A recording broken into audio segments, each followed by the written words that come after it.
Conference 2025. Welcome to Panel 3, Cross-Cutting Threats to the Principles of Democracy. As the world's attention turned to the United Nations General Assembly, we face a stark reality. Democracy is under attack like never before. On September 24, 2025, as the world leaders gather in New York during the UN General Assembly, the Journalists and Writers Foundation and its global partners will discuss the challenges posed by rising autocratic regimes and practices that threaten our shared values of human rights, rule of law, and multilateral cooperation. Recent reports reveal a shocking reality. For the first time in 2 decades, autocratic governments now outnumber democracies. These regimes are consolidating power by suppressing dissent, manipulating legal systems, and undermining international norms. In this digital age, social media and technological tools have become double-edged swords.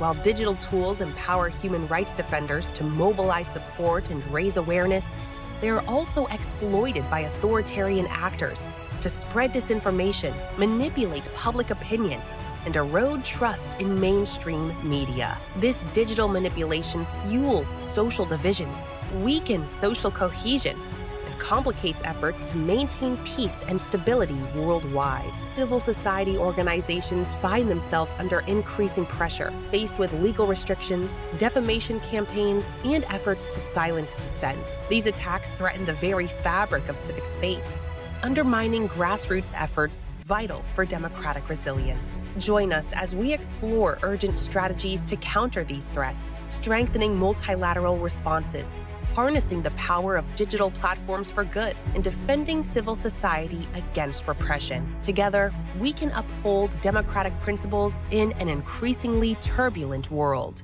Ladies and gentlemen, dear participants, good afternoon, and welcome to today's third panel, and at the same time, the last panel. A panel that deals with a very important, very salient, at the same time very sensitive topic, that of democracy and its state in the world today. Winston Churchill famously noted at one point that democracy is the worst form of government, but after accepting the others.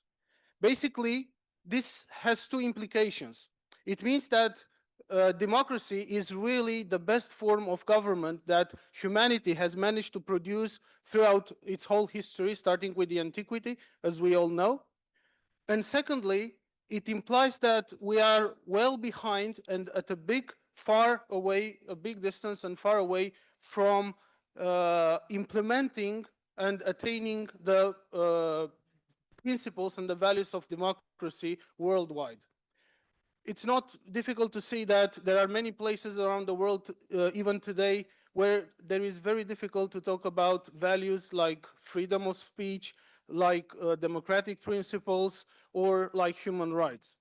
At the same time, if we look at these regions of the world, usually the Western industrialized countries, where we have a form of democracy that it had become classical in a way, one does not find very hard to witness how easy it is for these principles to be eroded and become or come under threat. So it's really challenging. Myself, I'm coming from Romania. Among other things, I work at our Association for Dialogue there, which is also a partner and the co-organizer of this wonderful event. It's called the Association for Dialogue and Universal Values. And as the name implies, our mission is to actually promote dialogue for an open, inclusive, and democratic, truly democratic society. Actually, it's a complementary process. We need dialogue in order to foster democratic values, and we need a real democratic setup, environment, in order to be able to establish this dialogue, no matter if we talk about interfaith dialogue, intercultural dialogue, social or artistic or whatever other kind. Actually, democracy stands at this very sensitive, very fragile balance between society, civil society, and the state. And this is one of the reasons why such kind of gatherings like the ones we had those days is very, very important. Actually, we are a fragment of this civil society. And the organizers provide a wonderful platform for reflection, for sharing these values, attitudes, and the experiences that we have in order to enrich our activities. And in this way, maybe improve and make a difference in the world, make a change in the world today. So I don't want to take more of your time because I know it's the last session and it's quite late.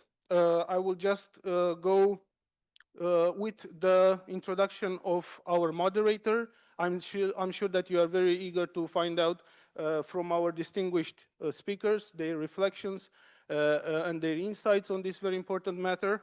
So the moderator of this third panel today is Mr. James Patton, who is a founding partner of the woman-led consulting firm, Led Integrity, and an environmental and social impact consultant for the Inter-American Development Bank. He has conducted conflict transformation, reconciliation, and economic development for 25 years in 40 countries.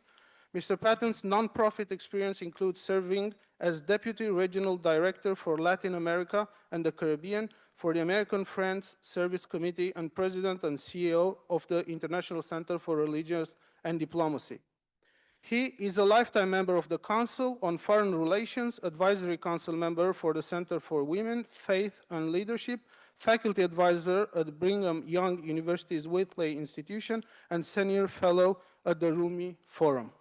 So, with no other further delay, Mr. Patton, I leave the floor.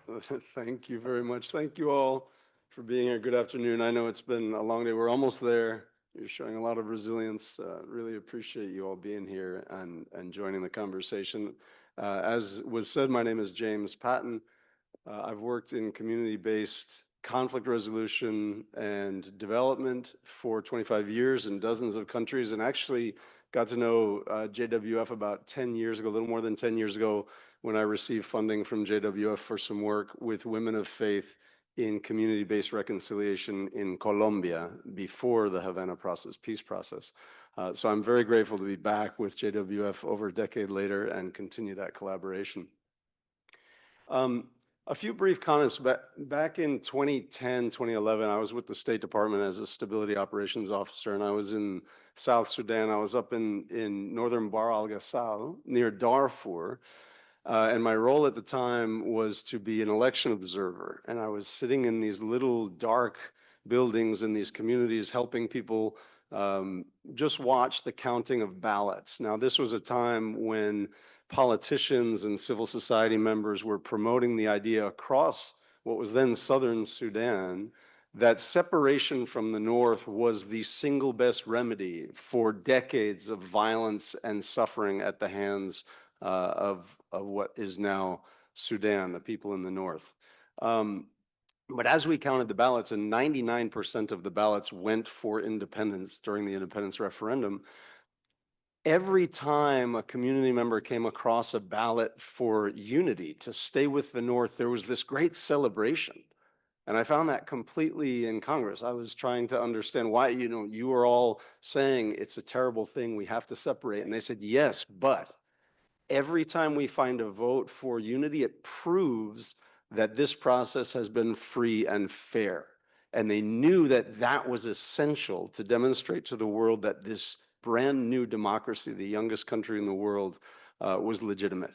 And so they found that to be more exciting than the fact that 99% of the votes were for independence. 2 years ago, I was in Utah teaching a group of students from around the country, and one of them brought up to me the challenge that she was feeling, college student, right now with our own political process in the United States. And put succinctly, she said, I have no political home. One party represents for me my environmental perspective, and another party represents my reproductive rights perspective. And I can't choose. And we had this long conversation about the fact that it used to be civil society would push ideas up into platforms through representation that would then manifest in legislation. And now she was feeling that because of power politics and the importance that one party hold power over the other party, it had inverted that relationship. And the parties themselves were pushing platforms down at people, sometimes with loyalty, formal or informal loyalty tests embedded in them, oftentimes very illogical platforms that don't connect. And she felt she had nowhere to go to be heard in the United States in terms of our own political process. The parties were actively working in her mind to eliminate diversity in society for their own power, rather than to promote it and seek nuance in legislation. So it is true that democracy has never been anything but deeply flawed. Among the foundation of all of our democracies are littered the bricks of injustice, corruption, disenfranchisement, and myriad other failures. But a functioning democracy is not and is not meant to be an experiment in perfection. A functioning democracy is meant to be an experiment in improvement. The failures of the promise of democracy are both a lament and an opportunity. Democracy understands and actually has enshrined within its institutions the idea that we get things wrong, and it's meant to change and adapt over time.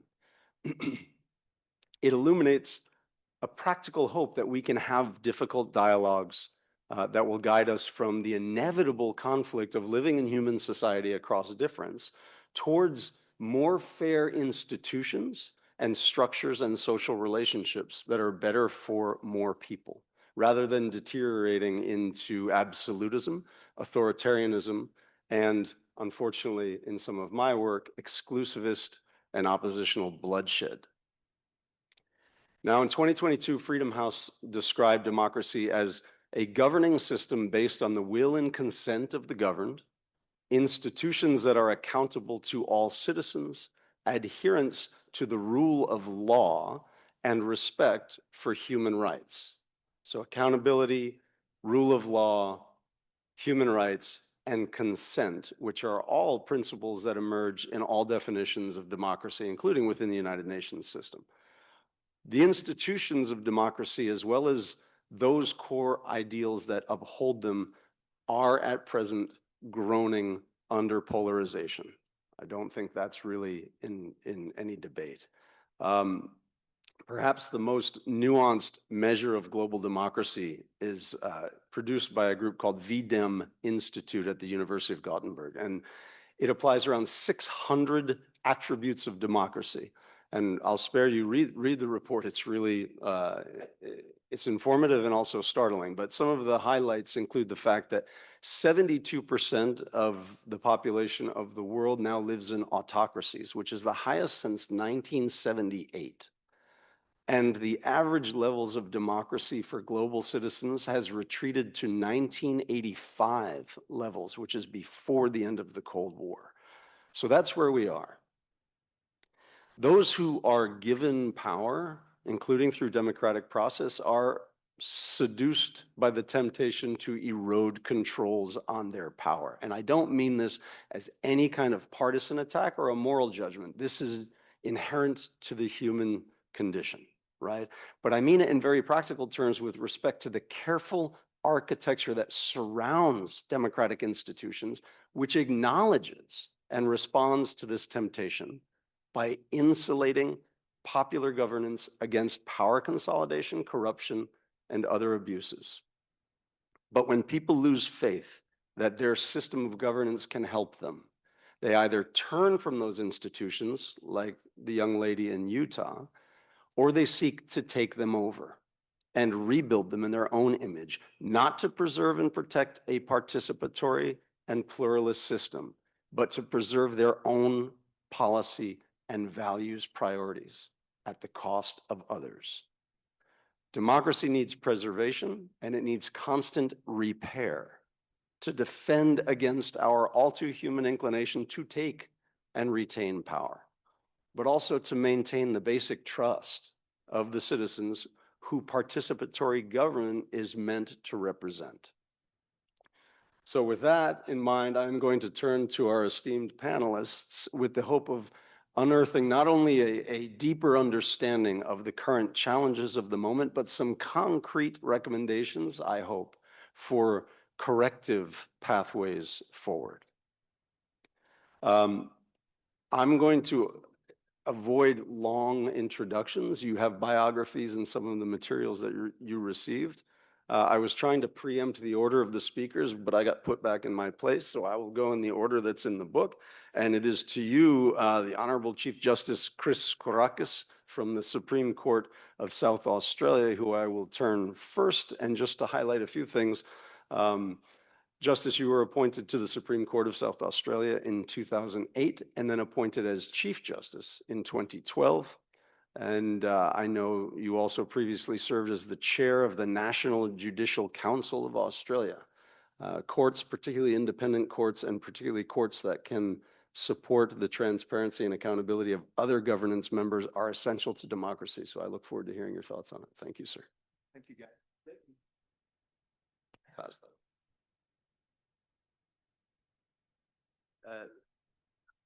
Let me just start by thanking the Journalists and Writers Foundation for this opportunity to present, but more importantly, for the opportunity to hear so many voices share their visions for a better future. I intend to address the rule of law as a constitutional concept in the internal government of nation states. I'm not going to talk about the rules-based international order, although global tensions threaten both in a very similar way. Those tensions radiate out from the fault line between the world's two economic powers, the United States and China, in their competition for global hegemony. The fallout adversely affects both superpowers, as well as developed and developing countries around the world, by undermining their national economies, the living standards of their people, and their sovereignty. Historically, it's not surprising that in a period of existential threats, many look to demagogues and authoritarians for their salvation. Nations around the world are riven by bitter divisions, which threaten, as James has mentioned, democracy and the rule of law. But let me first quickly trace the history of our liberal democratic tradition and the related principles of the rule of law and the independence of the judiciary. The democratic government adopted by ancient Athens was exercised directly by its citizenry and not mediated through parliamentary representatives. It was radically participatory, but it was not a liberal democracy. It recognised only one of what we now know as human rights, and that's the right to free speech. Pericles, in his famous funeral oration, explained it in this way: "We Athenians subject our decisions on policy to proper discussion, for the worst thing is to rush into action before the consequences are properly debated." Athens' participatory democracy extended to the administration of the law. Legal claims were determined by juries comprising upward of several hundred citizens who cast their decisions by ballot in accordance with the orator who most appealed, usually to their reason, but all too often to their passion and biases. However, in the same period, a concept of justice closer to ours was being conceived. The Aristotelian ideal is that the law be governed by reason and morality, unaffected by passion. Aristotle warned that the direct administration of the law by the sovereign, even if it be an assembly of citizens, allowed passion to pervert the reason of even the best rulers. The just resolution of disputes is a deeply rooted human need. It's the cornerstone of the social contract.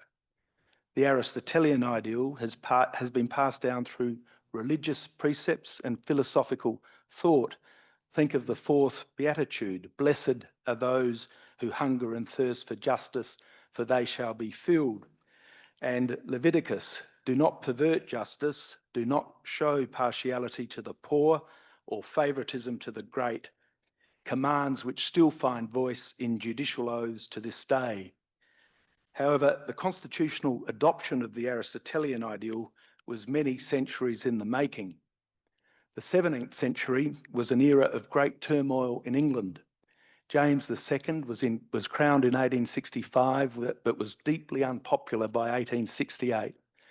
He ruled by decree, dismissed judges who disagreed with him, and fomented religious and political divisions.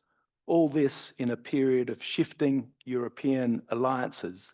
It sounds all too familiar. Fearing a return to civil war, the Dutch Prince, William of Orange, was invited by the Parliament to invade England and save the nation.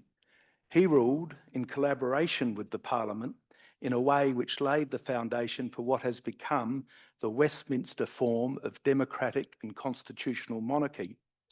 Importantly for what I'm addressing today, in 1701, the Parliament, with William's assent, passed the Act of Settlement, which provided that judges would retain their office for life unless removed by both Houses of Parliament for misbehaviour. By that act, the monarch's power to control the judiciary by threats, punishment or dismissal was abrogated forever. Montesquieu, the French philosopher, based his treatise, The Spirit of Laws, on that legislated separation of powers. He argued that there is no liberty if the power of judges be not separated from the legislative and executive powers, because the life and liberty of the subject would be exposed to arbitrary control. But Montesquieu did not favour the establishment of an institutionally independent judiciary appointed from the ranks of preeminent jurists.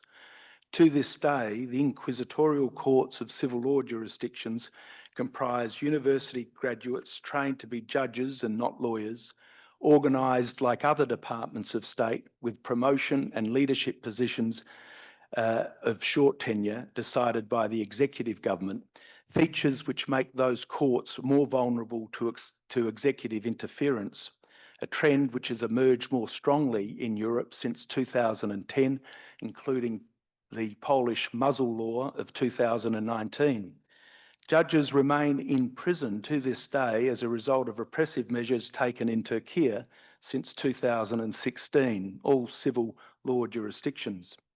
The English jurist Blackstone agreed that the public's liberty could only be preserved by a distinct separate existence of the judicial power, but only if it was exercised by a corps of independently minded judges, learned in the law, who are institutionally self-managed, nominated by the Crown, but not removable at its pleasure.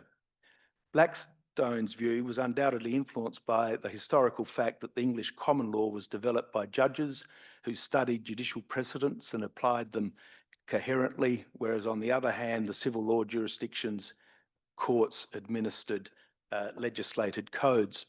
On either approach, the judiciary is, as Hamilton wrote, from the nature of its functions, the least dangerous to the political rights of the Constitution, having neither force nor will, but merely judgment. A former Australian Chief Justice explained or explicated that theme when he said that the judiciary has public confidence as its necessary and sufficient power base. It does not have, nor does it need, the power of the purse or the power of the sword to make the rule of law effective, provided that the people whom it serves have confidence in the exercise of the power of judgment. At the close of the 20th century, many were celebrating what was called the end of history and the dawn of a liberal democratic eternity. The rule of law and an independent judiciary were proclaimed as the gold standard for all nations to follow. Liberal democratic constitutions guaranteed an ever-increasing range of human rights protected by an independent judiciary. The autocrat ruling by decree was relegated to history, or so it seemed. Well, history's wheel did not stop turning. Global tensions and domestic crises are back. However, whereas the crises in the 17th century in England gave birth to liberal democracy and the aftermath of World War II to a rules-based international order centred around the United Nations, opposing reactionary forces are at work today. Divisions within nations are deep. Political rhetoric can be hateful and even violent. Aggressive majoritarianism of that kind threatens both human rights and the legitimacy of an independent judiciary. Traditional and social media now pass judgment before trial without hearing both sides in a perversion of the Athenian jury, or they condemn the decisions of judges not caring to inform themselves of the law or the facts. Growing numbers of sovereign citizens who refuse to recognise any legal authority clog up the courts with pseudo-law. Some governments anticipate constitutional obstacles to their agendas by appointing judges whom they believe will support their political program, trashing the accepted constitutional convention that only those who are most skilled and most independently minded will be appointed judges. Some judges exacerbate that problem by not distancing themselves from political parties to which they are sympathetic. Watching from Australia, where constitutional conventions remain robust, the references in other places, the frequent references in other places to the political party that appointed the judge when reporting court decisions is deeply disturbing. The capacity or even the will of political leaders to mend their ways, at least in the short term, is questionable. It's of first importance, therefore, that judges adhere strictly to the judicial method and continue to fully explain their reasoning in their judgments. They must not sit in cases where there is an apprehension of bias. They must distance themselves from the politically and financially powerful.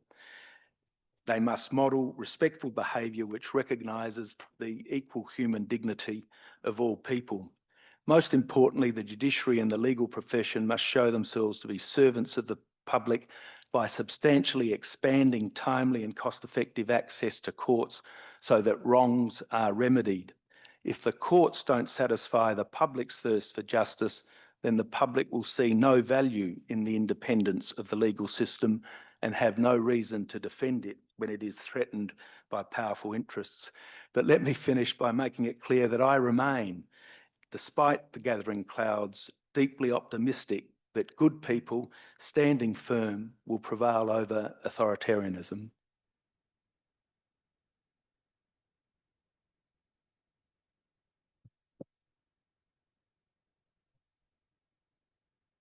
Thank you very much. That was a really quick graduate level course in the history of jurisprudence. And I think you highlighted some exceptionally important points, one being independence. Another, though, being the fact that the courts have to maintain the trust of the people for them to have relevance. And I'd like to maybe explore a little further how they do that if they don't have enforcement and if they are tied to executive leadership maybe more and more strongly and are losing their independence. Wonderful, thank you. That said, let us move on now, please, to, I think, and you have to remind me, do I have this right? Karina, are you next on in the booklet, or was it you? I think Arfa. I have to check this because we have the presentations put up. It was Arfa. Okay. So you set them up so I could just follow the line. Thank you. That's very kind of you. Okay, so let us move on then, please, to Ms. Arfa Khanum Sherwani, who is the senior editor at the independent and multilingual news website The Wire in India, and hosts one of the most popular online video programs in India, which is devoted primarily to the issue of people living on the margins of Indian democracy. And I'm looking forward to hearing you talk a little bit about how trust is being undermined in mainstream media and eroding our social cohesion and peace, particularly there. And you were in Kashmir too. I'd love to hear more. Yes, thank you very much. 10 minutes to describe a media that covers 1.45 billion people. Thank you very much for this introduction and for inviting me here. It's a great honor to be here on this prestigious global platform. We are talking about United Nations and 80 years, and with so much of conflict, bloodshed, and loss of lives around us, the world is rightly asking how relevant the United Nations is. And when I announced this on my social media that I was going to take part in this panel discussion on media and democracy and blah, blah, there were more than 2,000 comments. Majority of them really skeptical about the UN's role in today's world, given how Palestine, Ukraine, Sudan, and other parts of the world, they've just erupted in conflicts. But there were several hundred which also said, please tell the United Nations the story of the most impoverished people in India. Please tell the world from the platform of United Nations that the democracy is not properly functioning in India. So with this, I just want to place the responsibility, perhaps the burden of responsibility, back on the shoulders of the United Nations, that there are still millions of people in this world from east to west, and I can at least speak from, from my experience from reporting on my part of the world, there are still millions of people who look up to and look at United Nations for solutions. I have been invited here to speak on media and democracy, but before I do that, I want to take this moment to remember my colleagues in Gaza, in Palestine, who are no more amongst us. More than 200 of them have been killed over the course of last 22 months. And those of them who are still there reporting from Palestine, reporting every day, putting everything at stake, including their lives, they are perhaps also just counting their days. So I want to take this moment to appreciate their courage, their work, and also their service to humanity.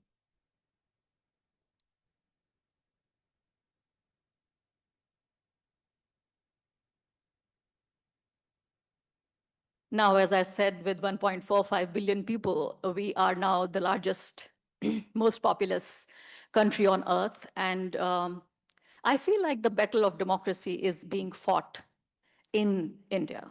And also the democratic recession that we see, it's also been exemplified in India. I mean, although the United States is really giving us tough competition, but I feel like for democracy, the real battleground right now with 1.45 billion people is actually India. This perhaps is the best time to be a journalist in India and also the worst time. I'll take a couple of more minutes to explain why I'm saying this. So my subject is the media landscape in India.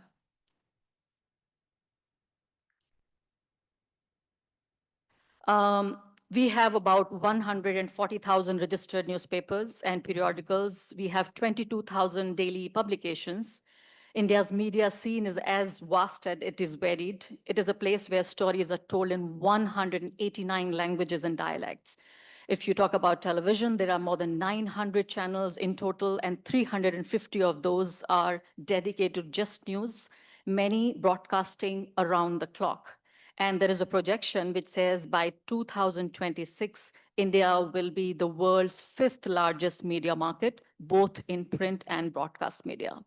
And still, I'm saying that there is a crisis of information in India, because these hundreds of publications and thousands of journalists, what they're trying to do essentially is to suppress information, to misinform people, and to spread disinformation. And that's the story I want to tell you today. So the state of media and state of democracy has never been more worrying than what it is today. Despite the existence of hundreds of media organizations and thousands of journalists, India is going through a crisis of information. People are not getting information they deserve.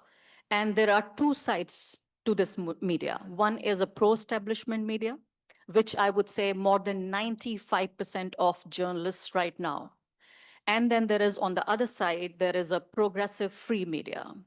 Now, when 95% of the people who have switched over to the dark side, who have agreed to become this part of the propaganda machinery of the current regime, the remaining 5% or the remaining 3-4%, they are under scanner, they are under danger. Anything you say about India, Indian government, Indian people, there is a price to pay. And trust me sitting here and telling you about the state of affairs in my country, it also has a price. So everybody who's speaking out a single word is taking a risk. Right before coming here, just a week before this 3-4% of the remaining media in India, this media reported on the wrongdoings, the corrupt practices of one of the richest men in the world, the ministry, first the man got an order, an ex parte order from the court, which means the journalists were not even heard. And it was quickly, within a matter of hours, it was implemented by a government ministry, which means the journalists were forced to delete 138 articles. I mean, thank God for the courts and for the judges that there is a stay on this order right now.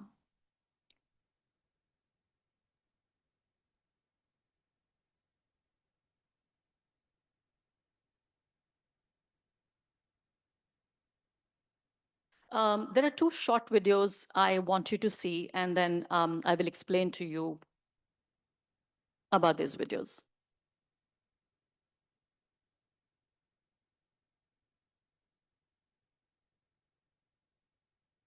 ये विभाजन धर्म के आधार पर हुआ, लेकिन मैं आपको बड़ी स्क्रीन पर दिखाती हूं कि जिस मकसद से ये विभाजन किया गया था वो मकसद कभी पूरा ही नहीं हुआ। बंटवारे के वक्त पश्चिमी पाकिस्तान और पूर्वी पाकिस्तान से कुल 83 लाख लोग भारत में आए थे। 83 लाख, जो हम आपको बता रहे हैं एंट्री, ये 83 लाख पूर्वी पाकिस्तान से और पश्चिमी पाकिस्तान से मिलाकर, जबकि भारत से कुल 96 लाख लोग पाकिस्तान में गए। 96 गए थे, इधर भी और इधर भी। ये विभाजन का मकसद क्या पूरा हुआ 1947 में, यही हम पूछ रहे हैं। तो 96 लाख गए पाकिस्तान में और 83 लाख आए भारत में। उस वक्त भारत में मुसलमानों की आबादी लगभग 4 करोड़ थी, लेकिन इसके बावजूद सिर्फ 96 लाख मुसलमान ही पाकिस्तान गए। बाकी मुसलमानों ने भारत को ही अपना देश माना, वो रुक गए। So this lady anchor here in the video, she is talking about India's partition. There was very unfortunate and painful event that happened almost 80 years ago, which is one of the worst human tragedies in the history of humankind, which was the partition of India and Pakistan. This woman is trying to tell people that the story of partition is not complete, because the partition took place on religious lines. Then why we still have more than 200 million Muslims living in India right now, which means actively alienating them, actively inciting hatred and violence against them, so that there is one political party that could remain in power forever. I want my friend to play another video so that you can see how the current ruling party and the mainstream media, they are colluding with each other to actually kind of prepare an environment, almost a genocidal environment for India's minorities.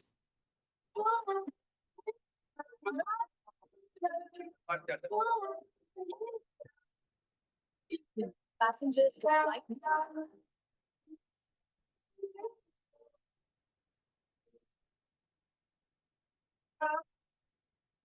Welcome to Kourakis city.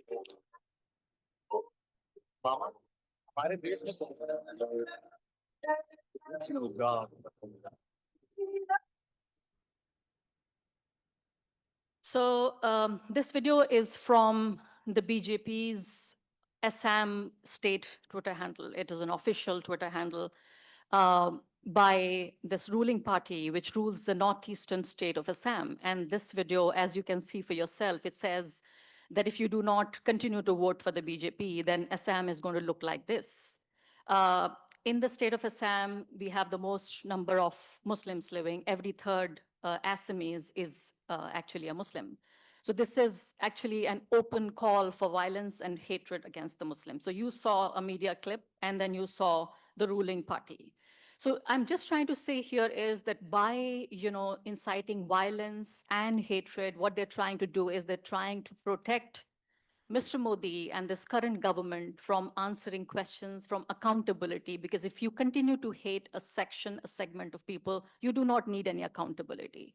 It is the third term of Mr. Modi in power, and he continues to rule because he continues to tell people that there is an internal enemy within, and you need to fight this enemy. You don't have to ask questions of the government.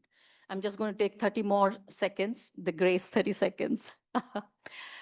Which is that I want to conclude that we all agree that democracy rests on an informed citizenry. Citizens must know how governments perform, where policies succeed and where they fail, in order to make fair choices at the ballot box. But the way Indian media is functioning, it is polarizing communities and undermining any possibility of any reconciliation or peaceful dialogue, especially in a diverse society like India, where unity in diversity has been the foundation of our democracy. And we have successfully practiced this for the almost past 80 years. In the Indian context, rebuilding trust in media is essential, not through control or censorship, but by strengthening transparency, accountability, and ethical journalism. On the sidelines of UNGA, it is vital to recognize that safeguarding democracy is not only about protecting elections or institutions, but also about protecting the credibility of information that binds citizens together in trust and peaceful coexistence. At 80, the United Nations reminds us that peace and democracy are inseparable. For India, safeguarding democracy requires restoring faith in the fourth pillar, the media, so that citizens can hold governments accountable and participate in democracy from a place of knowledge and not from misinformation. Thank you so much.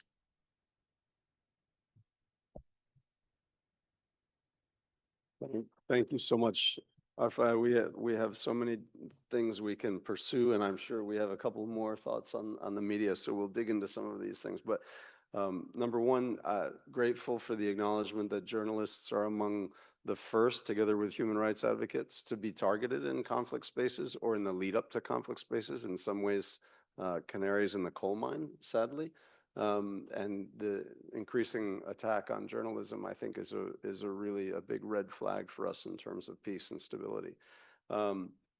You raised the question of what is the price for calling out the government in places where the government holds significant levers of power, particularly in a media climate now where they can incite online assaults against people, doxing and other things that are happening when governments decide that they want to target somebody for not sharing the quote unquote appropriate message, and a bunch of other things. India being maybe the litmus test that should not be overlooked with respect to how democracy will survive some of these new challenges and historic challenges. So thank you very much for that. Michael is a global sort of international affairs analyst. He's also former spokesperson for UNESCO and the OSCE. UNICEF, not UNESCO, UNICEF. Oh, UNICEF. Okay, it's listed differently here. So UNICEF, maybe UNESCO in the future.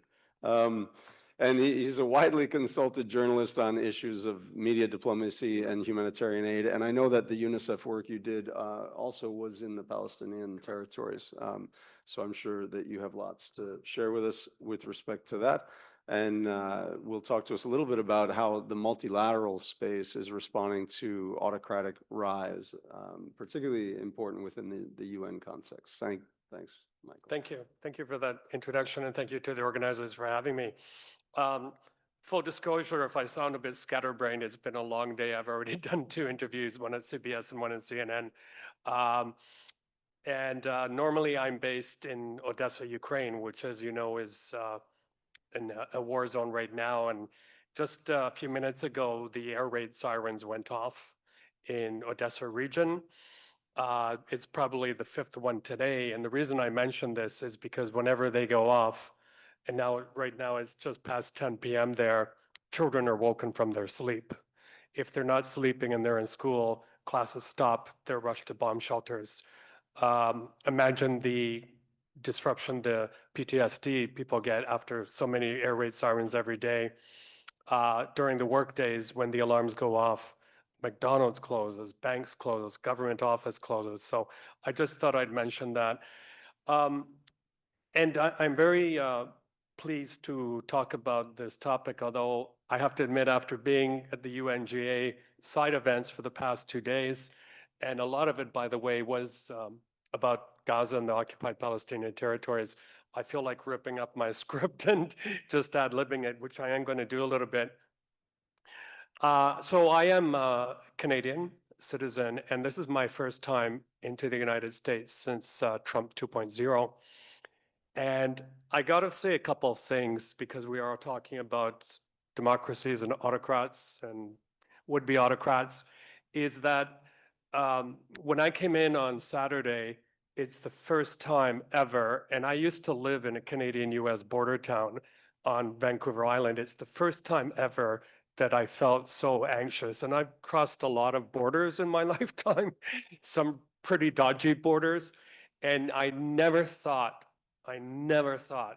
this day would come where we could be denied entry based on what we've said on air, people like me, what we put in print, what we've posted on social media, what they think we've said. And this is a very, very disturbing time when a lot of Canadians, by the way, have had problems going in. And to the point where I included, we delete the social media apps on our telephones in case we're taking to secondary examination. They look through our stuff and they could ask us, what do you think of Trump? It's not a good place for what's supposed to be the leadership of the free world to be. Now, the other thing I wanted to say, and it's not to, I think I promised the organizers I would be very frank with you. There is some good news at the end of my speech, but let me get the bad news out of the way first. And that is, it really, if we take everything into consideration, what's happening around the world, we can't blame everything on the current occupant of the White House, but he can take a lot of credit for this. It does feel like the rules-based international order is in free fall. And one of the things that is happening because we're here at UNGA is that the severe cuts to the United Nations have been very, very deep. All organizations, including the one I used to work for, UNICEF, are having to decide what to cut. And you know, at the end of the day, whether you're talking about UNICEF or World Food Program or UNAIDS, this does cascade down very, very quickly to the field, to the point where managers of certain UN organizations have to decide, do we bring out this vaccine or do we don't? Who lives, who doesn't? Who gets fed, who doesn't? And we don't have time for me to go much into Gaza, but what is happening there is just beyond belief. It's horrible, horrible, horrible on every level. I spent, I know pretty much every inch on the Gaza Strip. I've spent a lot of time there and also in the West Bank.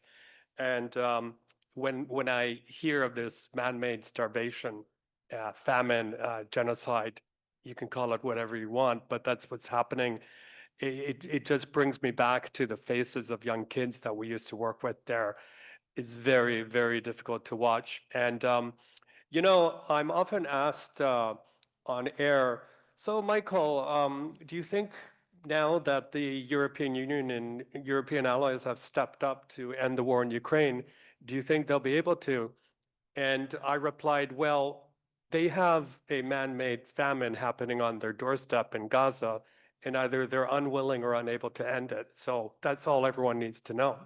It's very, very disheartening to watch the kind of impotence right now of these major powers. And, you know, a few weeks ago, the European leaders went to the White House. I don't know if any of you watched that, but they buttered him up so much his cholesterol level must have gone through the roof. So, and then finally, to kind of end this wider framing, because I don't want to go over time, is that I do feel that, and I'm not alone in saying this, is that we are heading into a very, very polarized world where you have Mr. Trump here, and I remind you that he has threatened to take over my own country, Canada, and hence that's forced us into a situation where we're now realigning our trade routes instead of north, south, east, west. Xi Jinping in Asia, and it's not only Asia, trust me, he has an eye on the Russian Far East.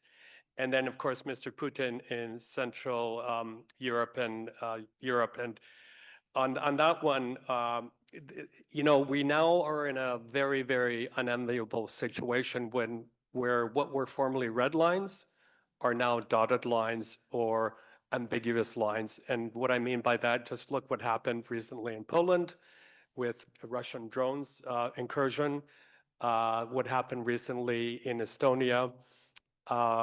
It's something all of us actually predicted. You know, and the sad thing here is that I don't want to dump too much on European leaders. They were already dumped on yesterday quite harshly by Mr. Trump, but they have either the inability or the unwillingness to tell their own populations, ladies and gentlemen, boys and girls, we have to be on a war footing. We have to switch our economies to war economies. That's what Russia has done. Something like 40% of their GDP is aimed towards the war. Otherwise, it's going to be a lot more expensive to push back later on. Now, at the other thing I wanted to say about the dangers of someone like the current occupant of the White House saying things to the media like you guys are fake news, is that these types of things happen to have a cascading effect, not only within the United States, but worldwide. And what I mean by that is it's open season attacking journalists.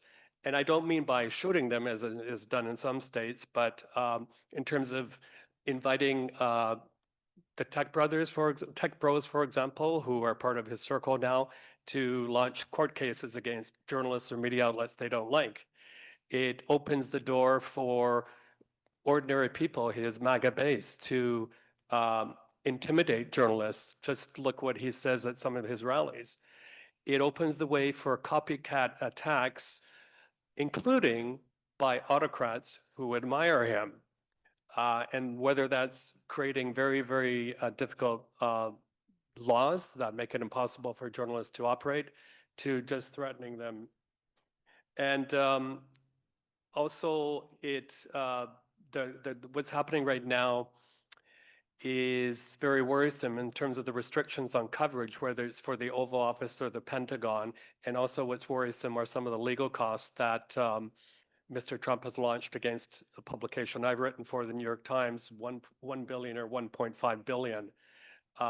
Don't believe for a minute that this doesn't cause journalists, no matter where they are, the Washington Post or the New York Times, to really shudder, not out of fear, but what could happen. So I know we have a lot of people watching online, but I will remind everybody that journalists are not a target, and deliberately targeting journalists is a war crime. I also, it's important for me because I did say I'm based in Ukraine.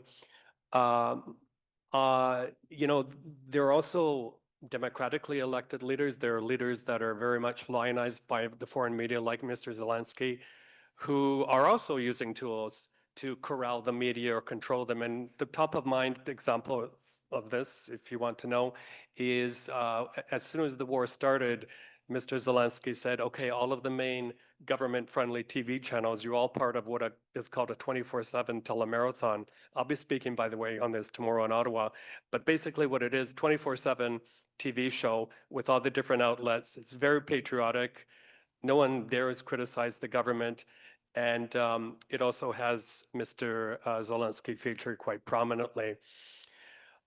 I wanted to mention a couple more things about what we're seeing happening, huge threats to democracies and countries that neighbor Russia. So this Sunday in Moldova, a very, very important parliamentary election, where the ruling party under Maya Sandu may actually get trounced, may actually lose. The reason we feel this way is a couple of reasons. Is number one, if you look back at the recent referendum on EU accession and also the presidential election where she got reelected, it was razor thin. And if it wasn't for the votes counted by the diaspora, it wouldn't have gone through. And now, in the past weeks and months, Russia has devoted millions and millions and millions of dollars to disrupt the elections, but also to sway the outcome. It even includes, because they're not only using a lot of money, they're using incredible tactics that we have not seen before, but it includes, as BBC reported the other day, they put it through a verification process of Russian-linked agents in Moldova paying people to masquerade as journalists. They go around, film people, and if they get a anti-government kind of comment or response, they throw that out on social media. And even though Moldova is a very small country, some of these types of posts have got 20 million views. It's quite disturbing. Michael, if I can ask you to conclude and we can Sure. get into some Yeah, details. yeah, sorry about Thank it. you. So anyways, on top of all of that, you're probably familiar with the other techniques you use, bots, fake accounts. There's also soft power, like using sports teams and cultural types of events. But just briefly, to end on, I think on a positive point, and this came up on Monday at a closed door event I was at, is that there is unfortunately a lot of gaps in international law where it makes it very, very difficult to prosecute the wrongdoers, whether it's an IDF soldier shooting at a young child for asking for food, or it's a Russian soldier kidnapping Ukrainian children so that they can be put up for forced adoption in Russia. So just quickly, universal jurisdiction it allows you to try a war crime suspect in a third-party state. So, for example, a Russian soldier identified perhaps through AI in Donetsk, killing a child, could be tried, for example, in Argentina, and these things are already being done. And finally, the use of technology, and by the way, I have copies of my book with me called Digital Pandemic. It's a lot of it is there. Technology has often been maligned, but it can also be used for good purposes. For example, facial recognition to identify perpetrators of genocide and for other ways too. So And I thought I'd end on a positive. That's a great point, and I do want to acknowledge that despite the fact that we're raising red flags about technology and AI and other things, we do still have, if I understand it correctly, 28 countries represented in our online engagement at Zoom. So I want to recognize those folks and thank them for being here. Michael, thank you very much for your comments. A couple of things, and thank you for acknowledging what's happening on the ground in Ukraine. As a practitioner on the ground, it's hard not to have very viscerally present, and I'm sure all of us have them, the names and faces of people we know around the world in conflicts that are not acknowledged every day or at all in media and other places. So thank you for that. You mentioned the fear of speaking out as its own kind of subtle oppression. A lot of journalists or even everyday folks that I know are holding their tongues. I'm married into a Latino family, and many of our friends are Latin folks who are here from below the southern border and are not sure every time they come back that they won't be stopped and not let back in. So there's this subtle fear, and I think in a lot of groups that are keeping people quiet, not posting certain things online because they don't want to get pushback. And this is the time where those voices need to be raised. So there's a tension there that we should really try to explore. You talked about major cuts and cascades. I think that's really critical, and I think it's something we need to explore more deeply.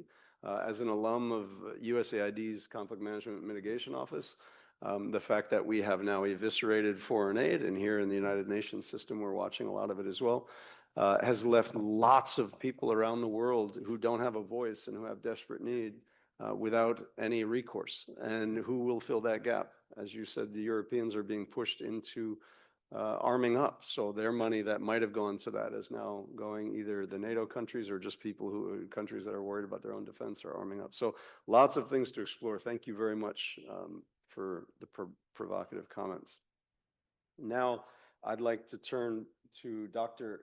Karina Calandrin, Professor of International Relations at the IBMEC in Sao Paulo, Brazil, which I have written down what that means. So it is the Brazilian Institute of Capital Markets, is that right? Yes. Okay, great. The Brasileiro Mercado de Capitais. My Portuguese is very bad. And you have studied and spoken widely about international relations as a whole, foreign policy, and will address a little bit the power of social media and technology for human rights and democracy. Yes. And so I look forward to hearing the positive side. Okay, thank you. Thank you so much. It's a privilege to be here today in the margins of the 80th United Nations General Assembly to reflect one of the most urgent questions of our time. How do we protect democratic values in a digital world that both empowers and endangers them? I come from Brazil, a country of immense cultural richness and democratic resilience, but also of deep inequalities and political volatility. In Brazil, as in many parts of the global south, the relationship between technology, democracy, and human rights has evolved rapidly, but not without consequences. Social media has transformed the way politics is practiced and perceived.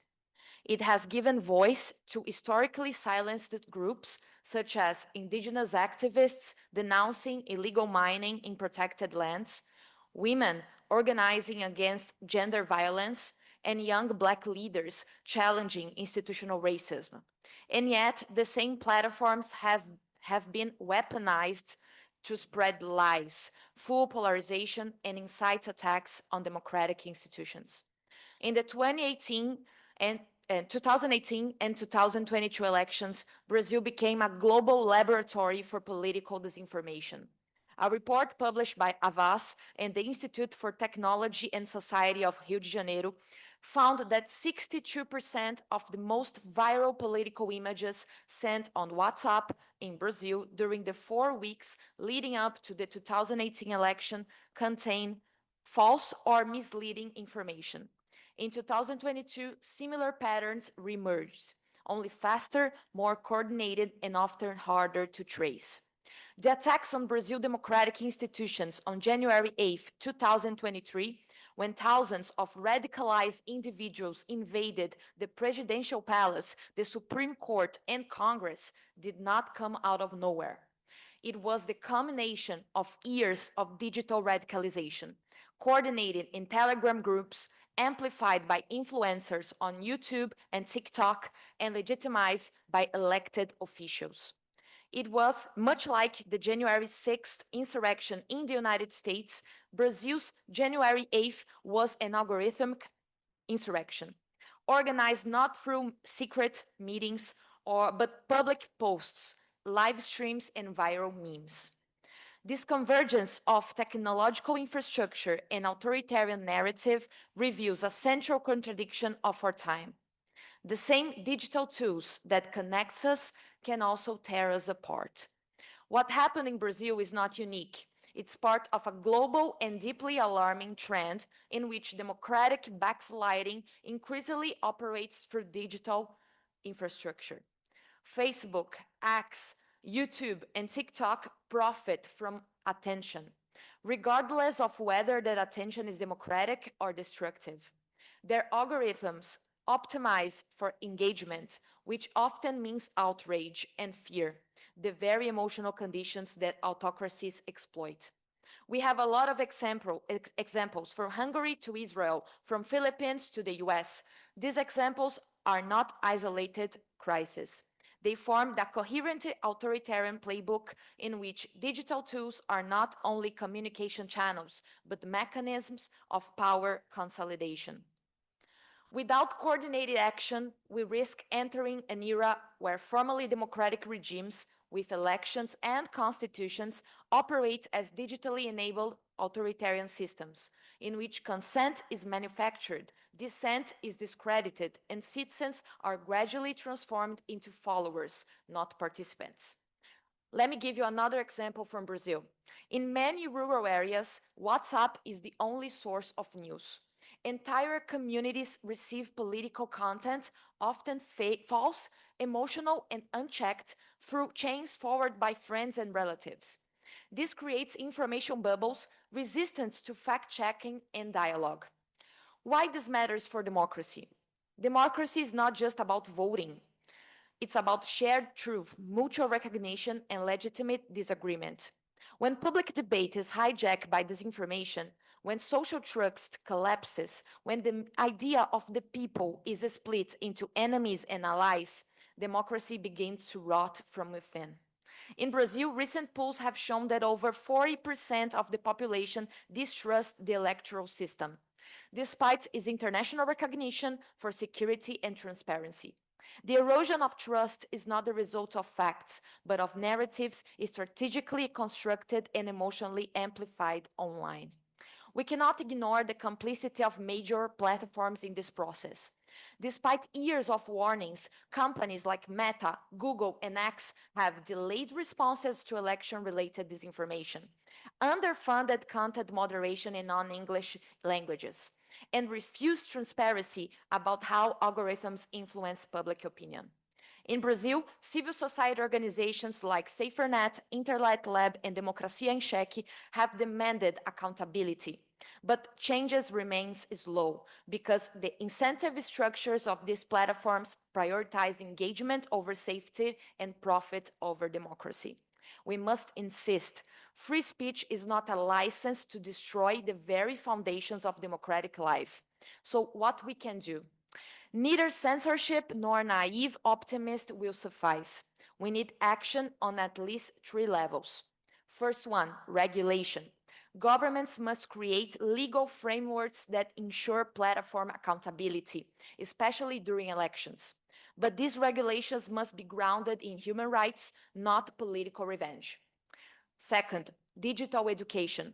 Citizens, especially youth, must be equipped with critical tools to navigate digital ecosystems, detect manipulation, and participate responsibly in public debate.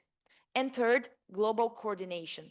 The UN, regional bodies, and transnational coalitions must push for binding norms and digital governance, focus on transparency, equity, and linguistic diversity.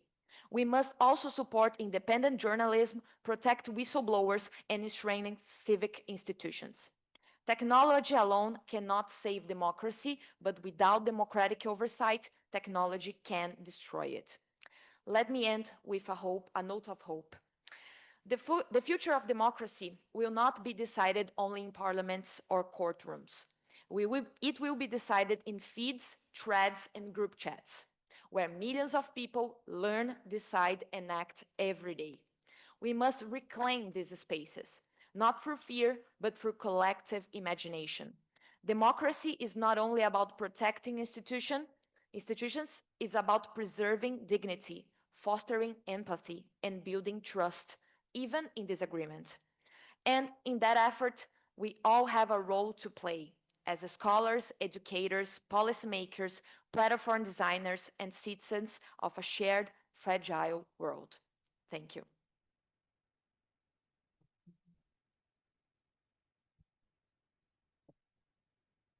Thank you so much, and thank you for being brief. You've caught us back up on some question time and did not lose any content in the process. Karina, you brought out really important points. I think the idea that technology as a tool to raise the voice for the voiceless, certainly in its early stages of manifestation, as it began to be more accessible to people in places where they had no other way of being heard, is something that I think unfortunately gets overlooked maybe now in the fear rhetoric and narratives that we have now. But we do live in what they're calling a post-truth time. You make a great point that democracy historically has been different answers to a shared problem or a shared question. Now we're not even operating from the same reality. So the questions that we feel like we're addressing oftentimes are not shared. They're grounded in 2 entirely different truths.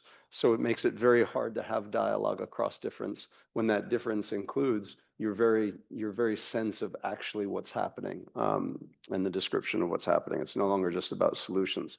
And you raised the point about new democracy.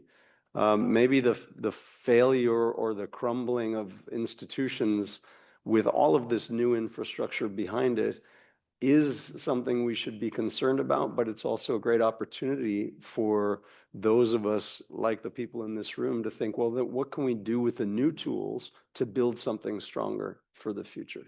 So thank you very much for that, Karina. And now turning, as they say, last but not at all least, to Aslihan Kaz, the director of the Silent Screams exhibition and coordinator of Advocates of Silenced Turkey. Do I have that correct?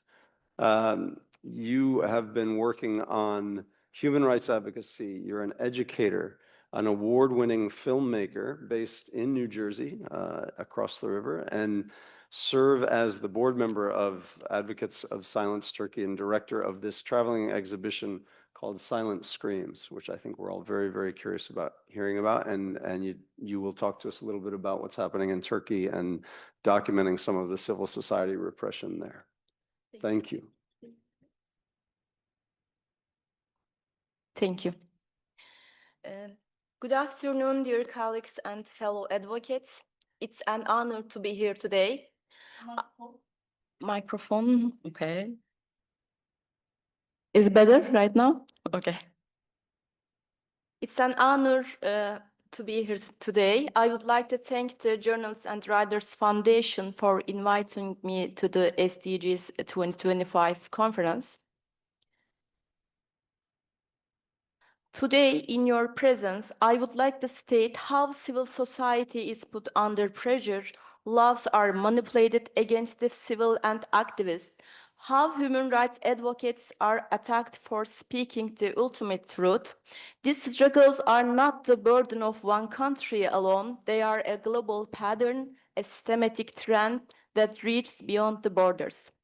Authoritarian regimes are on the rise, democracy is under attack, where civic space is vanishing. I know this reality personally and as an activist from Turkey, as I have witnessed it spread across the Middle East. In Turkey, as in many other countries, the crackdown on civil society has deepened over the past decade. After the Gezi Park protests in 2013 against the dictatorship, activists were criminalized and organizations faced rising restrictions. Since the so-called coup attempt of 2016, this repression has only intensified with devastating consequences. Today, Turkey ranks 103rd out of 167 countries on the Economist Democracy Index, and Civicus classifies its civic space as repressed. More than 2.2 million investigations have been launched against civil society members and critics who dare to speak out, journalists, academics, educators, and countless others. The media has been silenced with over 100 outlets shut down. More than 100 journalists are behind bars, while many more live under the constant risk of arrest. In 2025 World Press Freedom Index, Turkey ranked 159th out of 180 countries. During this period, more than 3,000 children have spent their childhoods behind prison walls with their mothers. Nearly 1,000 people, including children, have lost their lives, many through torture, lack of medical care, stress-related illnesses, suicides, fatal workplace accidents, or drowning on migration routes after their passports were revoked. But behind every statistics is a human life. Behind every number is a face, a name, and a story that must be heard. A very recent example is the imprisonment of Istanbul's mayor and a leading candidate for the upcoming presidential election, Ekrem İmamoğlu, on March 19, 2025. Soon after, hundreds of civil society members and young protesters were also detained. These arrests reveal how the right to protest is being violated. Laws such as insulting the president or inciting hatred are weaponized to silence the people. Like many others, I have faced human rights violations, losing my job as a general manager in private education, being unjustly detained for politically unjust reasons, being separated from my husband for 2 years, while raising my children under harsh conditions. Unfortunately, I had to leave many of my friends behind, some in prison, others buried underground. These experiences gave me not silence, but the patience to take responsibility, the will to speak for those whose voices have been suppressed. We were persecuted because we stood against an authoritarian regime. That is why I took on the responsibility of coordinating the Silent Screams exhibition and directing the documentaries Metamorphosis and the Other Children. Together, these works have received more than 10 international awards, including Best Women's Film at Cannes World Film Festival and Best Documentary at the Amsterdam New Cinema Film Festival. All the efforts of our team were born from one purpose: to amplify the voices of those who suffer in silence, just as I once did. As we discuss the cross-cutting threats to democracy today, I would like to share some of the most powerful stories from the exhibition of Silent Screams and Metamorphosis. These works show the real human suffering and punishment that comes from oppression and show the strong resilience of those who fight for justice. The exhibition of Silent Screams has traveled to over 37 locations, showcasing more than 500 personal items that symbolize the persecution faced by many in Turkey.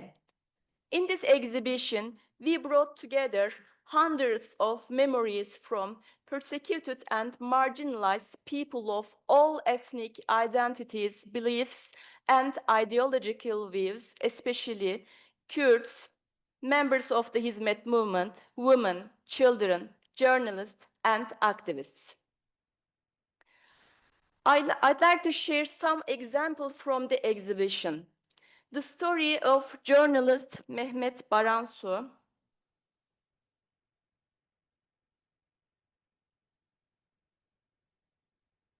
It is very...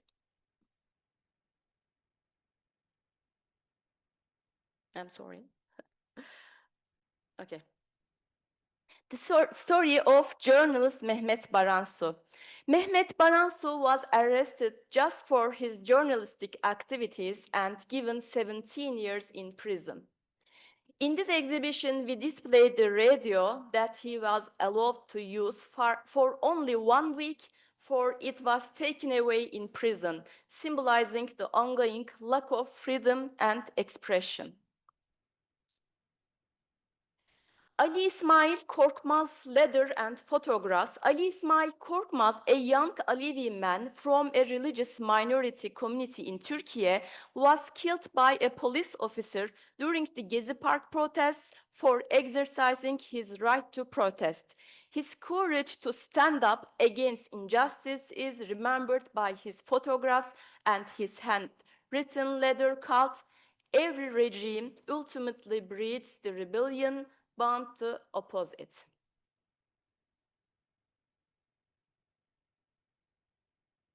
Teacher Mesude and her son 18-month-old Enes. Miss Mesude was a primary school teacher dismissed under the state of emergency decrees and placed under a travel ban. She was unable to obtain a passport for her baby boy, since going to authorities carried the risk of immediate arrest. Her husband and other children had already fled abroad. Despite all the dangers, she made a desperate attempt to reunite with them. To cross the border, she gave Enes sleeping medicine and hid him inside a suitcase. Such journeys are extremely dangerous, and tragically, many others have already lost their lives along these routes. In this exhibition, you can see the very suitcase that carried Enes. After the Turkey's withdrawal from the Istanbul Convention, women's legal protections against violence were abandoned. In the years that followed, more than 1,000 women were murdered. Since 2016, hundreds of women have lost their lives in prisons, on migration routes, and under oppression. Tens of thousands more have been forced to flee their countries, risking death in search of safety. In the documentary Metamorphosis, 4 of these courageous women were interviewed, a writer imprisoned for her works, a dormitory manager sexually harassed during detention, a judge arrested alongside her husband, and a mother of 4 subjected to a strip search while in custody. Today, I want to draw special attention to one of these stories, the story Kurdish writer Meral Şimşek. She was interrogated solely because of her literary work and charged with terrorism. Facing restrictions and a prison sentence, she tried to leave the country. I would like you to hear this story in Meral's own words. It will only take minutes. Oh my God, okay. Someone help me, please. Just 1 minute, I would like to you hear. No audio, there is audio actually. Nothing. Okay, I will continue. But she was pushed back, forcibly returned, and narrowly escaped death. Meral's struggle was not only as a writer, it was a fight for the right to exist with her Kurdish identity. Today, she continues her literary career and her human rights activism in Germany. In Metamorphosis, our message is, despite oppression, women continue to fight for justice, freedom, and equality. This was never just their story. It was a test for all of us. They resisted, and we bore witness. The rise of authoritarian regimes and the assault on civil society are not distant problems. They are global threats. They affect us all directly or indirectly. That is why international cooperation is vital. Powerful nations must act, impose sanctions, defend democracy and human rights. This is not only about bearing witness, it is about taking action. The time to act is now. Thank you.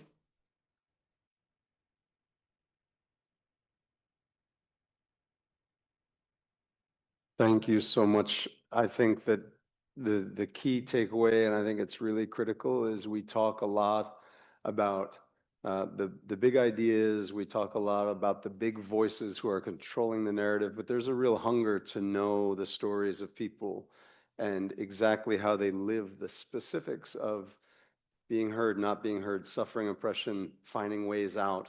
And that can inform us on ways to try to fix these sometimes what seem like overwhelmingly large broken systems.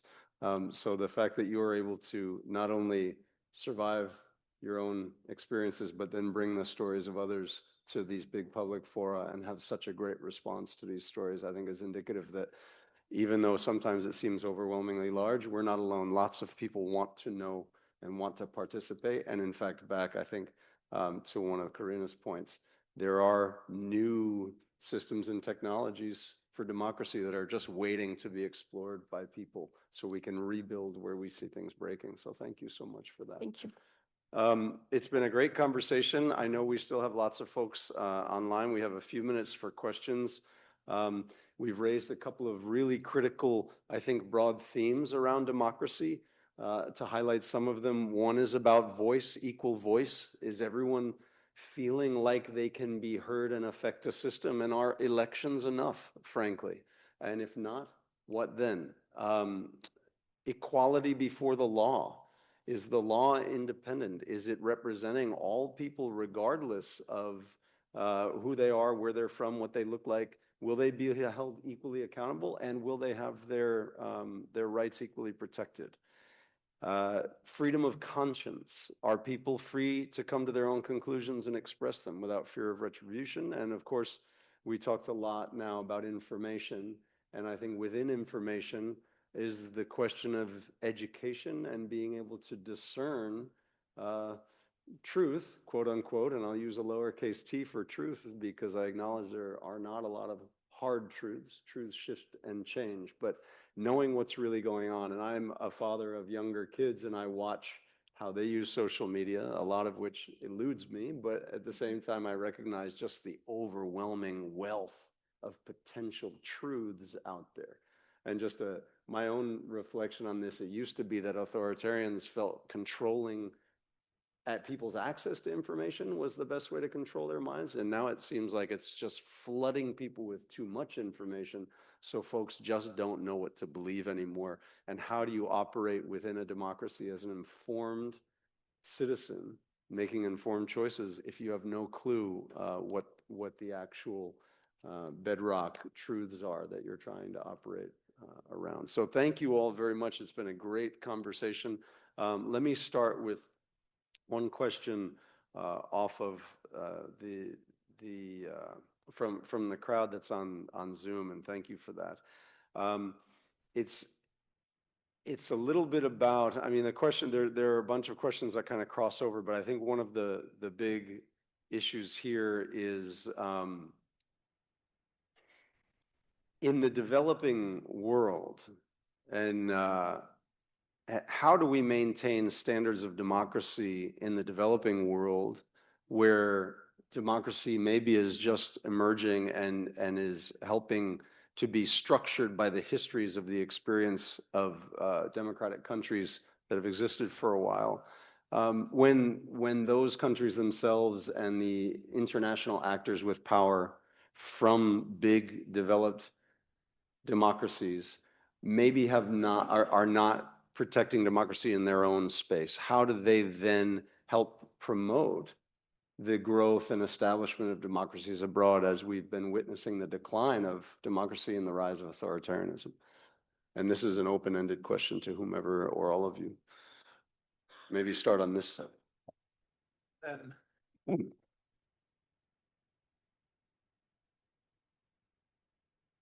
I think symbolism is extremely important, and having models is important, and that is one of the tragedies of the crises in the Western developed countries, that they can't serve that.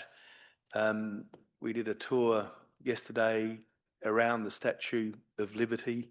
That for a long time has symbolized and was a symbol of America's independence and a fair society. So it's a great crisis. Perhaps the answer is that countries around the world look internally at their strengths and their model of democracy. I think it is the most important question that all panelists couldn't even address.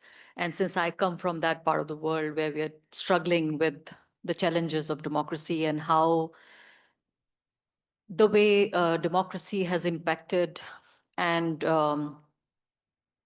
I would say the deficit of democracy in the United States and the Western world in general is also impacting my part of the world, because the Western world had set high standards for what a democratic society should be, that the leaders who are elected through the process of democracy should be held accountable to higher standards. The idea of liberty, the idea of rights, the idea of freedom. I think when all of this is compromised in the world, which sets the standards for other countries, then it works as a big setback for countries which are already struggling with democracy and democratic norms. For example, if I would say something in India as a journalist, I would always say, look, what's happening in America, how it happens in America, or how it happens in England. Now I no more can say that. Because now people who oppose a democratic structure, they say, look, what's happening in America, we are still better off. Look how America is falling or has fallen. Those kind of, phrases are being used for America. I don't know whether you all agree or not, but America is falling is kind of a phrase which is being used in my part of the world. So it doesn't really end up making all of us look better, feel better, or, hope for a more bright future. Okay. So I think Brazil has showed the world recently how we can protect democracy because we had, as I said, we had in 2023, we had an attempt of coup. Our former president, Jair Bolsonaro, tried to incite a coup because he lost the last election. And we found him guilty of this crime, and he was condemned last week for trying to create an authoritarian regime in Brazil again, because in Brazil's history, we had a lot of authoritarian regimes. So I think the first step to protect democracy is to get people that threat democracy accountable for this kind of actions. And now we are moving forward to regulate social media. So I think this is the second step that Brazil is taking, and it is an example to the world and how we should do. It's not censorship, but how to make these companies accountable of what they're doing and how they should follow the rules in each country.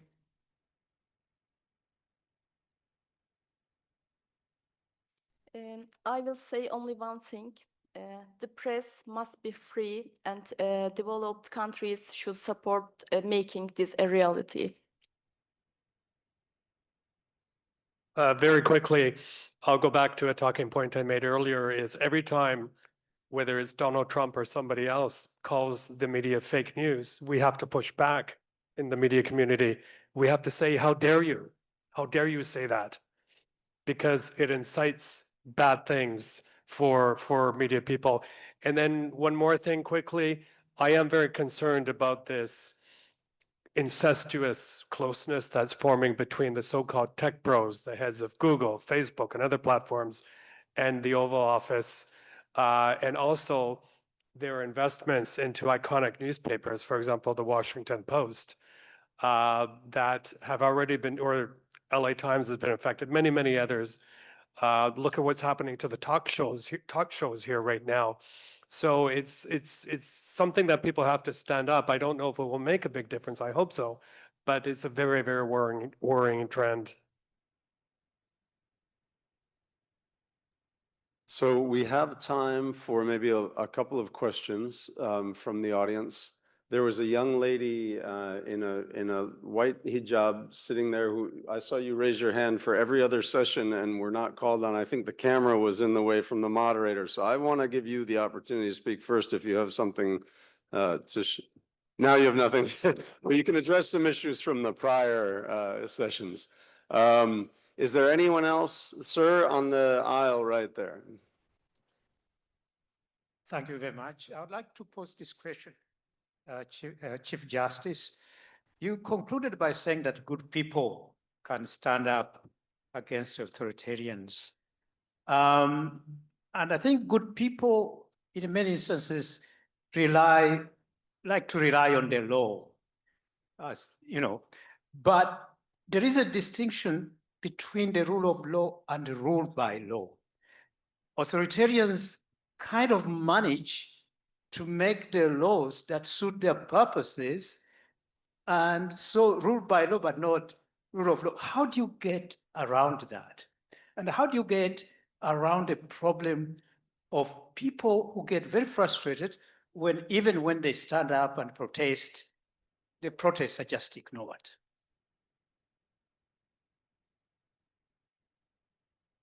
I think at the heart of your question is the problem, or is the difference between democracy and liberal democracy, and what I've described as aggressive majoritarianism, because The fact is that once a party has the majority in the legislature, it can make laws which are oppressive and repressive against all the conventions towards expanding human rights which we've had until now. So rule by law, if you take a positive view of the law, means that judges just must enforce the law as it is. Rule of law goes more to the constitutional conventions and laws which prevent direct interference. The legal method is to find the facts and apply the law as it is. But there does come a critical point where the laws are so oppressive, repressive, and we can think about apartheid South Africa, we can think about Nazi rule in Germany, where the only answer that there is to resign and not be involved in the application of those laws, which are so repressive, at great personal cost. And unfortunately, it's not a good answer, because people who resign, as I think might be the case, for example, with some prosecutors who've resigned in the United States recently, are often replaced by people who are less able and less ethical. But ultimately, that's the only thing that people with ethical values can do.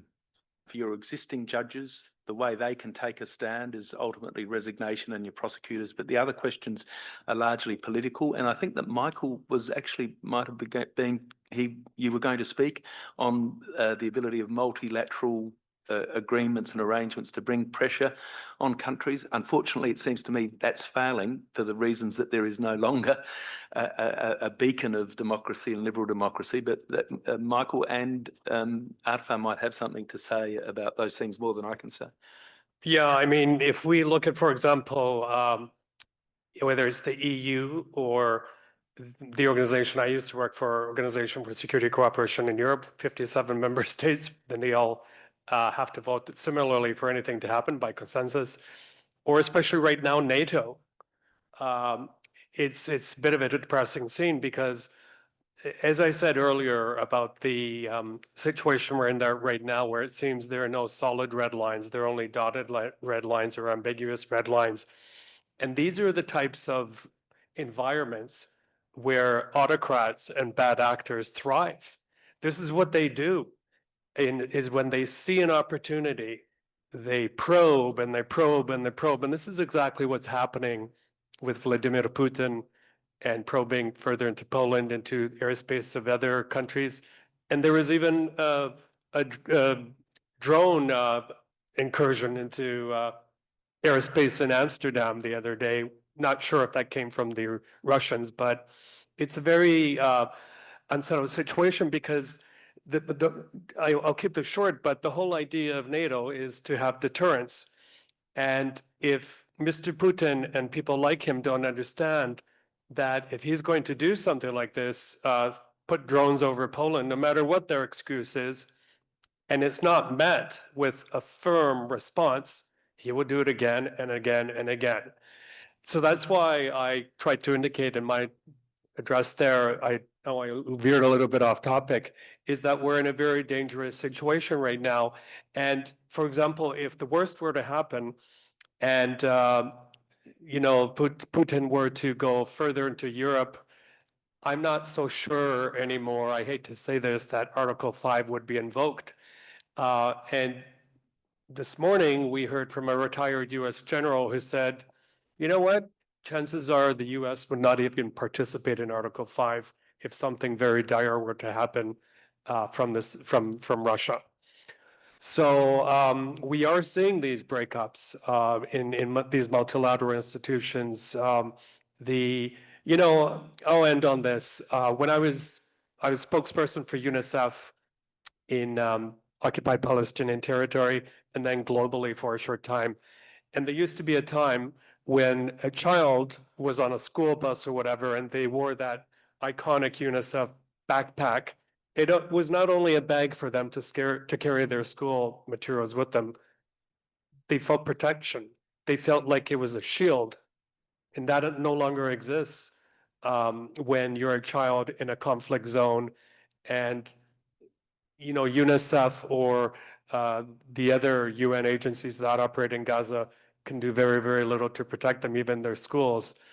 So, but we can't give up, of course. And one last thought, if any of you feel powerless or you have something to say, you have a voice, I mean, aside from voting, of course, but contribute to opinion pages of our newspapers around the world. It's really, really important. And write down for yourselves, there's something here in New York called the Op-Ed Project, the Op-Ed Project, one word, and they will, for free, help condition you or train you as an op-ed writer, get you off the ground. And, you know, these are op-ed pages are read by a lot of decision makers. So it's really, really important that these pages be filled with your voices too. Thank you. I want to say two things in response to what you had asked. First is that the first casualty of not having a free press is the truth. So what's happening in Turkey, I don't know. Turkish journalists are not allowed to report on the state of affairs in Turkey. Even Western journalists, they can't live in Turkey and report on people while they live there. They will be jailed. The only reports someone like me gets to hear and see is from the Western lens, from journalists sitting outside of Turkey. So that's number one. So you don't really get to know what's happening. And that's why, you know, Turkey wouldn't be even one of the, let's say, 20 headlines, 20 top headlines in a week. I hardly get to hear about Turkey unless there is a coup or unless there is an acute economic crisis. So the day-to-day stories, you don't get to hear. And number two is that the whole thing, the whole, you know, catastrophe of Gaza, Palestine, it has brought us to a point where our tolerance to violence and our tolerance to injustice is so high now that anything that's happening in Turkey or anything that's happening in Russia or anything that's happening in India is so much lesser than what's happening in Palestine. So you feel like, okay, we can maybe live with what's happening in Turkey. We can live with what's happening in India. So I think one of the things that we really don't realize, and I was talking to my friend Behzad, and this came up, and kind of, I thought I never got this idea, that how this whole Gaza thing has really risen our tolerance to injustice, violence, and darkness. And you are now judging, making Gaza as the standard for whatever else is happening in the world. Yeah, thank you for that. I realize there are a lot of other comments and questions, but unfortunately, with all respect, this is a good sign because it means that the content was really meaningful and everyone's excited about engaging.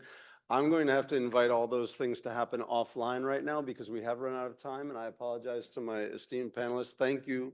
It's been a real pleasure to be here. Thank you, JWF and Rumi Forum, who had me come. And again, a round of applause for the panelists, please.